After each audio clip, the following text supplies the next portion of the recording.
কুরবানির ইতিহাস হযরত ইব্রাহিম আলাইহিস সালাম এবং তার ছেলে ইসমাইল আলাইহিস সালাম থেকে শুরু। ইব্রাহিম আলাইহিস সালামের একমাত্র ছেলে ইসমাইল ইসলাম ছিলেন। তখন কুরবানির ঘটনার সময় ইব্রাহিমের একমাত্র ছেলে ছিলেন। দ্বিতীয় ছেলের জন্ম হয়েছে কুরবানির ঘটনার পরে। যখন আল্লাহ কুরবানির হুকুম দিলেন তখন ইব্রাহিমের একমাত্র ছেলে ছিলেন হযরত ইসমাইল আলাইহিস সালাম। কোনো ঐতিহাসিক বিবরণ মতে তখন তার বয়স ছিল 14 বৎসর। বাবার একমাত্র ছেলের যখন 14 বৎসর বয়স হয় তখন বাবা এই ছেলেকে নিয়ে ভবিষ্যৎ জীবনের অনেক স্বপ্ন দেখে। ছেলের ভবিষ্যতে অনেক কিছু করবে, অনেক কিছু সুনাম, অনেক কিছু অর্জন হবে এই ছেলের মাধ্যমে। বাবার ঠিক এই স্বপ্ন দেখার মুহূর্তে আল্লাহ পাক রব্বুল আলামিন হযরত ইব্রাহিম আলাইহিস সালামকে স্বপ্ন দেখাইলেন। কি স্বপ্ন দেখাইলেন? স্বপ্ন দেখাইলেন তিনি তার ছেলেকে মাটিতে শোয়াইয়া ছুরি হাতে নিয়ে তাকে জবাই করার জন্য প্রস্তুতি নিয়েছেন। মুফাসসিরিনে কেরাম লেখেন আল্লাহ এইভাবে স্বপ্ন না দেখাইয়া ডাইরেক্ট বলতে পারতেন তোমার ছেলেকে জবাই করো, তোমার ছেলেকে জবাই করো, এরকম ডাইরেক্ট হুকুম না দিয়া স্বপ্নে দেখাইলেন কেন? বিভিন্ন কারণ আছে। আল্লাহর বিভিন্ন কাজের মধ্যে বহু রকমের হিকমত থাকে, কৌশল থাকে, রহস্য থাকে। আল্লাহ ইব্রাহিমকে সরাসরি হুকুম না দিয়া স্বপ্নে দেখানির যত রহস্য আছে এর মধ্যে একটা রহস্য হইল আল্লাহ যদি হুকুম দিতেন তোমার ছেলেকে কুরবানি করো, তাহলে গলা না কাটা পর্যন্ত কুরবানি হইতো না। গলা কাটবার আগে কুরবানি হয় না গলা কাটলে পরে? আল্লাহ যদি হুকুম দিতেন তোমার ছেলের কুরবানি করো, তে গলা না কাটা পর্যন্ত আল্লাহর হুকুম পালন হইতো না। অথচ আল্লাহর ইচ্ছা গলা কাটানি উদ্দেশ্য না, কুরবানিটা কেমনে কুরবানি দিতে প্রস্তুত কিনা, তোমার অন্তরটা তৈরি কিনা এটা পরীক্ষা করা উদ্দেশ্য। এই কারণে আল্লাহ সরাসরি কুরবানি করো হুকুম না দিয়া স্বপ্নে দেখাইছেন। স্বপ্ন সম্পর্কেও আমি হযরত ইউসুফ আলাইহিস সালামের ঘটনা প্রসঙ্গে আপনাদেরকে স্বপ্ন সম্পর্কে অনেক মূল্যবান মূলনীতি বলে দিয়েছি। নবীগণকে স্বপ্ন দেখান একমাত্র আল্লাহ। নবীগণকে শয়তান কোনোদিন স্বপ্ন দেখাইতে পারে না। নবীগণের উপর শয়তানেরই অধিকার চলে না। এই কারণে নবীগণ যত স্বপ্ন দেখেন সবগুলি শতকরা 100% সত্য। নবীগণের স্বপ্ন শতকরা 100% সত্য। উম্মতে যদি স্বপ্ন দেখে তাহলে তার স্বপ্ন 3 প্রকার। এক প্রকার স্বপ্নের নাম খিয়ালি, আরেক প্রকার স্বপ্নের নাম শয়তানি, আরেক প্রকার স্বপ্নের নাম রহমানি। উম্মতের স্বপ্ন কত প্রকার? খিয়ালি, শয়তানি, রহমানি। খেয়ালি স্বপ্ন কোনটা? যেই সমস্ত বিষয় ধ্যান ধারণা কল্পনা জল্পনা সব সময় করে, অথবা যে সমস্ত ঘটনা সমাজে অহরহ ঘটে ঘুমাইলেই তুই দেখে, এটার কোনো অর্থ নাই, এটা খেয়ালি, এটা কল্পনার ফসল। শয়তানি স্বপ্ন কোনটা? এমন স্বপ্ন দেখে যে স্বপ্নের দ্বারা সে হয়তো ভয় পায় আর না হয় তাকে বিপদগামী করার ব্যবস্থা করা হয়। এইরকম স্বপ্ন শয়তানে মানুষে দেখায় দেয়। যেমন এক ব্যক্তি স্বপ্নে দেখলো তুমি যদি মাজারের বাবার নামে মান্নত কইরা ওইখানে নিয়ে একটা গরু জবাই করো তাহলে তোমার ছেলের অসুখ সারবে। এটা শরীয়ত বিরোধী স্বপ্ন, এটা আল্লাহর হুকুম বিরোধী, রসুলের তরিকা বিরোধী স্বপ্ন। শয়তানে দেখাইছে বিপথে নিয়ে যাওয়ার জন্য। এই সমস্ত স্বপ্নরে শয়তানি স্বপ্ন বলা হয়। রহমানি স্বপ্ন, যেই স্বপ্ন সাধারণ মানুষকেও এমনকি বেদিন কাফিরকেও আল্লাহ অনেক সময় 2 কারণে আল্লাহ স্বপ্ন দেখাইয়া দেখেন। একটা হইল তারে কোনো ব্যাপারে সতর্ক করার জন্য, আর একটা হইল তার কোনো সুসংবাদ দেওয়ার জন্য। তারে কোনো সুসংবাদ দেওয়ার জন্য আল্লাহ পাক রব্বুল আলামিন তাকে স্বপ্ন দেখাইয়া দেখেন। হয়তো কোনো নির্দেশনা দেওয়ার জন্য, আর না হয় কোনো সুসংবাদ দেওয়ার জন্য। কাজেই আমি উম্মত যেদিন স্বপ্ন দেখলাম, আমার স্বপ্নটা খেয়ালি না শয়তানি না রহমানি, এটা যাচাইয়ের জন্য এই 3 রকম স্বপ্নের ব্যাখ্যা জানা থাকা, 3 রকমের স্বপ্নের অর্থ জানা থাকাটা এটা হলো মাপকাঠি। সমাজে অহরহ যে সমস্ত ঘটনা ঘটে, যে সমস্ত বিষয় নিয়ে আমি সদা কল্পনা জল্পনা করি, ঘুমাই যদি এটাই দেখি এটা খেয়ালি স্বপ্ন হবে, এটা কাল্পনিক স্বপ্ন। আমি স্বপ্নের দ্বারা যদি মারাত্মকভাবে ভয় পাই, অথবা আমি স্বপ্নের দ্বারা যদি শরীয়ত বিরোধী কোনো কাজের নির্দেশ পাই, পরিষ্কার হয়ে গেল এটা শয়তানে দেখাইছে আমার, এটা শয়তানি স্বপ্ন, এটা পালন করা যাবে না। আর আমার দেখা স্বপ্নের ব্যাখ্যা যদি শরীয়তের অনুকূলে হয়, শরীয়ত বিরোধী না হয়, তাহলে বুঝতে হবে এই স্বপ্নটা আল্লাহর পক্ষ থেকে দেখানো উচিত। 3 প্রকার স্বপ্ন হইল উম্মতের বেলায়। নবীর বেলায় স্বপ্ন এক প্রকার হই। নবীর স্বপ্ন একমাত্র আল্লাহর পক্ষ থেকেই দেখানো হয়। নবী কাল্পনিক স্বপ্নও দেখেন না, নবীকে শয়তানেও স্বপ্নে দেখাইতে পারেন। বুঝে থাকলে এবার বলুন তো, ইব্রাহিম আলাইহিস সালাম স্বপ্নে দেখলেন ছেলেকে জবাই করার জন্য প্রস্তুতি নিছেন, শুয়াইছেন, ছুরি চালাইয়া দিছেন, এরপরে কি আরও কোনো দায়িত্ব থাকে? আর কোনো দায়িত্ব থাকে না। ছেলেকে শুয়াইছেন জবাই করার জন্য, ছুরি চালিয়ে দিছেন জবাই করার জন্য, এইটুকু আল্লাহ তার স্বপ্নে দেখাইলেন। এই স্বপ্নটা শতকরা 99% সত্য না 100%?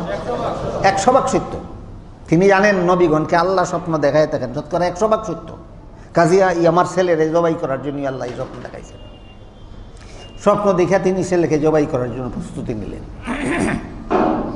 আগেই কইছি, ছেলে কুরবানি করুন এই হুকুম আল্লাহ ডাইরেক্ট না দিয়ে স্বপ্ন দেখাইলেন কেন? ডাইরেক্ট হুকুম দিলে গলা কাটতে হইতো, গলা না কাটলে কুরবানি হইতো না। আর স্বপ্নে যেই পরিমাণ দেখছেন এই পরিমাণই বাস্তবায়ন হইব, গলা কাটার অবস্থা বাস্তবায়ন হবে না। এটা আল্লাহর ইচ্ছা, এই জন্য স্বপ্ন এইভাবে নির্দেশ দিয়েছেন। ইব্রাহিম আলাইহিস সালাম ছেলেকে যেইভাবে স্বপ্নে দেখলেন সেইভাবে নিয়ে গেলেন জবাই করার জন্য। ও ঘটনা অনেক অনেক লম্বা। শয়তানে 3 জায়গাত বাধা দিছে। ক জায়গাত? 3 জায়গাত। যে 3 জায়গাত বাধা দিছে, এই 3 জায়গাত হাজিলুকে কঙ্কর নিক্ষেপ করতে হয়। ওই ইব্রাহিম ইসলামের শয়তানে যে বাধা দিছে, শয়তান পাথর মার মেরেছিলেন জিবরাইল ফিরিস্তার পরামর্শক্রমে। এই হলো এই পাথর মারার ইতিহাস। সব বাধা বিপত্তি এড়াইয়া হযরত ইব্রাহিম আলাইহিস সালাম ছেলে ইসমাইলকে চিৎ করাইয়া শোয়াইলেন। শোয়াইয়া মাথাটা ফিরাইয়া, আমরা করটে শৈলে পাশ ফিরাইয়া শৈলে যেইভাবে শোয়া হয় এইভাবে রাখলেন, যেন ছেলে পিতা পুত্রের চোখে চোখে যেন না পড়ে। চোখে চোখে পড়লে মায়া মহব্বত জবাই করার পথে বাধা হইতে পারে। ঘটনার বিবরণ দিয়ে আল্লাহ পাক রব্বুল আলামিন বলেন, ফালাম্মা আসলামা ওয়া তাল্লাহু লিল জাবিন, যখন তারা দুজন আত্মসমর্পণ করলেন, ইব্রাহিম আলাইহিস সালামও আত্মসমর্পণ করলেন, ছেলে ইসমাইলও আত্মসমর্পণ করলেন। ইসমাইল আত্মসমর্পণ কেমনে করলেন? আল্লাহ কোরআনে বলেন, ইব্রাহিম ইসলাম জবাই করার প্রস্তুতি নেওয়ার আগে ছেলেকে বলছিলেন, ইয়া বুনাইয়া ইন্নী আরা ফিল মানামি আন্নী আযবাহুকা ফানজুর মাজা তারা। ছেলে ইব্রাহিম, আমি স্বপ্নে দেখি তোমাকে জবাই করি। এটা তো আল্লাহর পক্ষ থেকে দেখানো হয়েছে, তুমি কি বলো? তুমি কি বলো কেন জিজ্ঞাসা করলেন? ছেলে রাজি না হইলে জবাই করবেন না, এই জন্য নয়। আমি যেভাবে আমার মায়ার ছেলে জবাই করতে রাজি আছি, ছেলেও আল্লাহর মহব্বতে জবাই হইতে রাজি আছে কিনা পরীক্ষা করার জন্য। ছেলে জবাব দিলেন, আমি হাসি মুখে রাজি আছি। তাহলে ইব্রাহিম ইসলামেও আত্মসমর্পণ করলেন, ইসমাইল ইসলামেও আত্মসমর্পণ করলেন। এই 2 আত্মসমর্পণের কথা উল্লেখ করে আল্লাহ বলেন, ফালাম্মা আসলামা, তারা দুজন যখন আত্মসমর্পণ করলেন পরিপূর্ণভাবে আল্লাহর কাছে।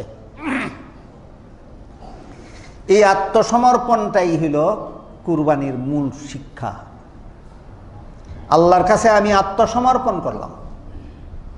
আল্লাহর মতে মত আমার মতে মত নয়, আল্লাহর ফতে ফত আমার ফতে ফত নয়, আল্লাহর কথায় কথা আমার কথায় কথা নয়। আল্লাহর মর্জি মতে চলতে হবে, আমার মর্জি মতে নয়। এটার নাম কমপ্লিটলি সারেন্ডার, পরিপূর্ণ আত্মসমর্পণ। কুরবানির মর্ম কথা হইল আল্লাহর কাছে পরিপূর্ণ আত্মসমর্পণ।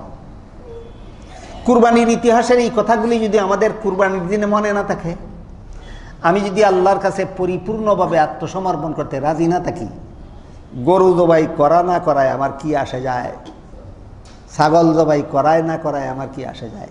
উদাহরণস্বরূপ ধরুন, আমি সারা বৎসর ঘুষ খাইতাম, ঈদের দিনেরও ঘুষ করি। আমি সারা বৎসর সুদ খাইতাম, আমি ঈদের দিনেরও সুদখুর।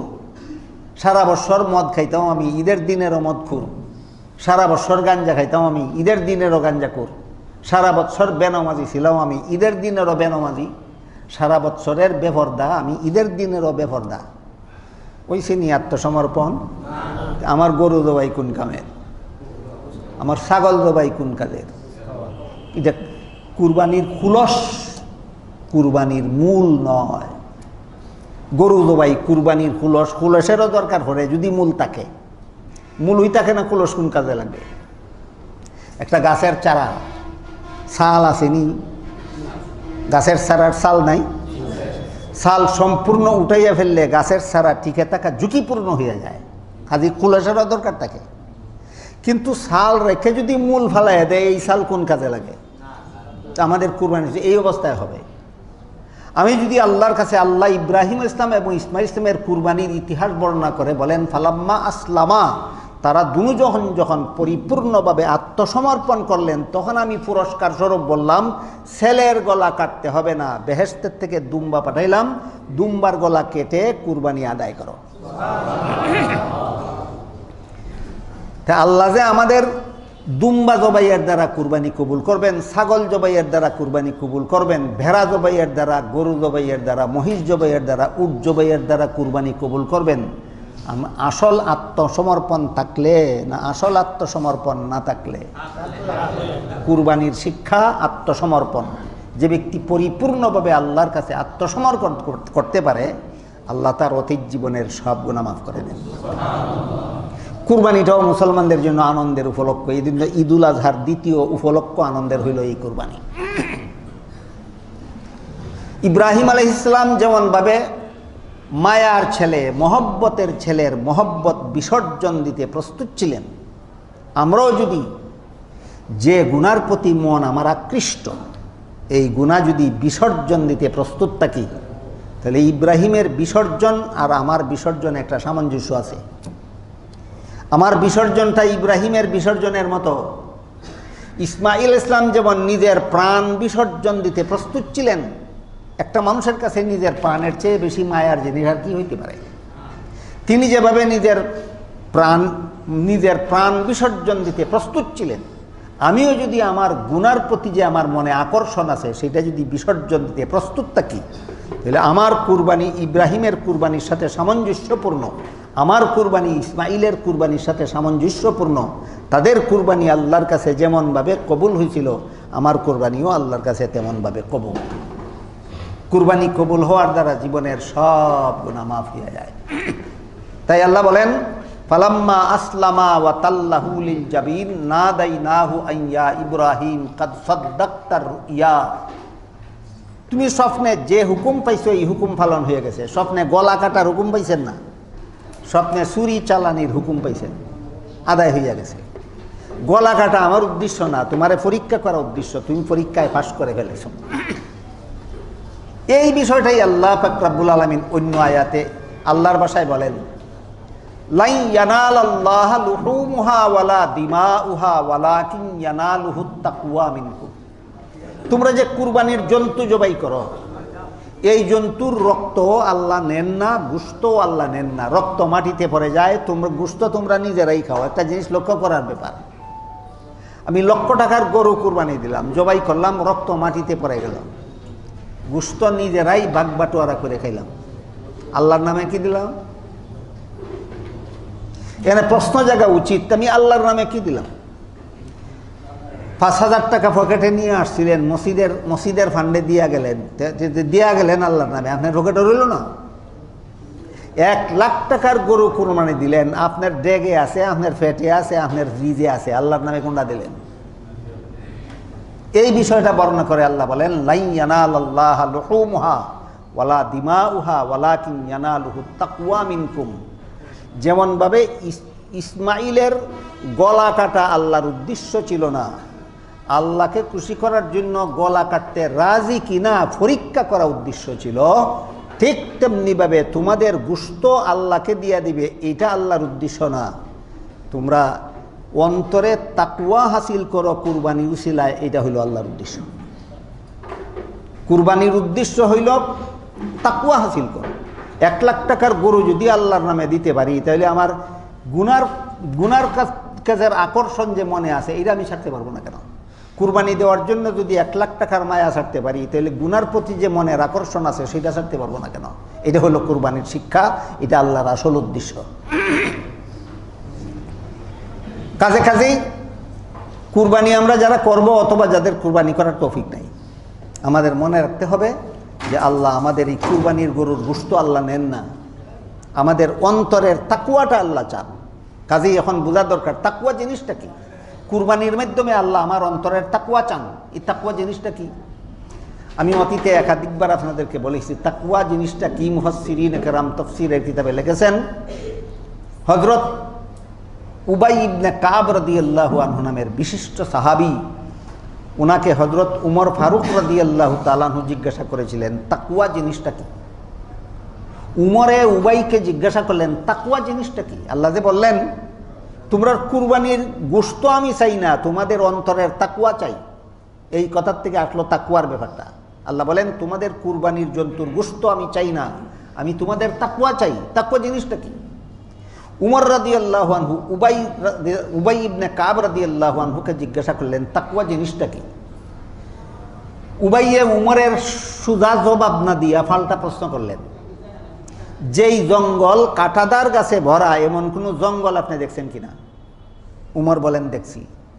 উবাই জিজ্ঞাসা করলেন কাঁটাদার গাছে ভরা জঙ্গল দিয়ে আপনি গেছেন কিনা কোনোদিন? উমর বলেন গেছি। উবাই জিজ্ঞাসা করলেন যেই জঙ্গল কাঁটাদার গাছে ভরা এমন জঙ্গল দিয়ে আপনি গেলেন কিভাবে? উমর বলেন এমনভাবে শরীর কাপড় সামলে গিয়েছি যেন কোনো কাঁটা আমার গায়ে না লাগে। তখন উবাই বলেন এইটার নামই তাকওয়া। এর অর্থ হইল গোটা দুনিয়াটা হইল হাজারো রকমের গুনার কাঁটাদার গাছের জঙ্গল। দুনিয়াটা গুনার কাঁটাদার গাছে ভরা, কত রকমের গুনার জঙ্গল যে দুনিয়া। এই গুনার বিবরণ দিয়া সারা দিনে সারা রাইতে শেষ করা যাবে না। কেউ ছোট গুনাহ করি, কেউ বড় গুনাহ করি, কেউ প্রকাশ্যে গুনাহ করি, কেউ গোপনে গুনাহ করি, কেউ এমন গুনাহ করি যেই গুনাহকে গুনাহই মনে করি না। সবচেয়ে বড় দুঃখজনক ব্যাপার হইল বর্তমান সমাজে এমন কতগুলি গুনাহ চালু হয়েছে যেই গুনাহগুলিরে বন্দায় গুনাহই মনে করে না। তওবা কোন সময় করবো আর মাফ করাইব কোন সময়, আর আল্লাহর নামে বিসর্জন দিব কোন সময়, আর কুরবানির শিক্ষা হাসিল করব কোন সময়। যে সমস্ত গুনারে বর্তমান সমাজে মানুষ গুনাহই মনে করে না, এর মধ্যে একটা গুনাহ হইল বেপরদা চলা, একটা গুনাহ হইল গান বাজনা, একটা গুনাহ হইল মানুষ পশুর ছবি গড় লটকাইয়া রাখা অথবা মোবাইলে সংরক্ষণ করে রাখা। মানুষের ছবি, জীব জানোয়ারের ছবি মোবাইলে সংরক্ষণ করে রাখা বিনা দরকারে, বিলাসিতার জন্য। হাদিস শরীফে রাসূল করিম সাল্লাল্লাহু আলাইহি ওয়াসাল্লাম বলেন, যেই ঘরে বিলাসিতার কুত্তা থাকে আর যেই ঘরে বিলাসিতার ছবি থাকে সেই ঘরে রহমতের ফিরিস্তা কিয়ামত পর্যন্ত প্রবেশ করবেন না। যারা ঘরে ছবি লটকাইলে আছে এরা এটা গুনার কাজ। এটা যে গুনাহ, এটা গুনাহ মনেই করে না। যাদের মোবাইলের মধ্যে ছবি সংরক্ষিত আছে এরা এটা গুনাহ মনেই করে না। যারা গান বাজনা শোনে এটা গুনাহ মনেই করে না। যারা বেপরদা চলে এরা গুনারে গুনাহ মনেই করে না। আরও কিছু গুনাহ এমন আছে যেগুলি যে গুনাহ মনে করে না তো করেই না, এটা যে গুনাহ তারা বোঝানিও দেয় না। যেমন সারাদিন মসজিদের বাইরে কাজ করলো, দুপুরের সময় মসজিদ হইয়া মসজিদের ফ্যান চালাইয়া মসজিদের ফ্যানের নিচে শুয়ে রইল, কার বিল যায় আর কে আরাম করে? কি অধিকার তোমার? গুনাহ কিনা গুনাহ না? মনেই করে না। আর একটা উদাহরণ, সহজ উদাহরণ, মসজিদের হাউসে উজু করতে আসলো, মসজিদের তবিলের পয়সা খরচ করে মসজিদের পানি আনা হয়েছে উজু করার জন্য।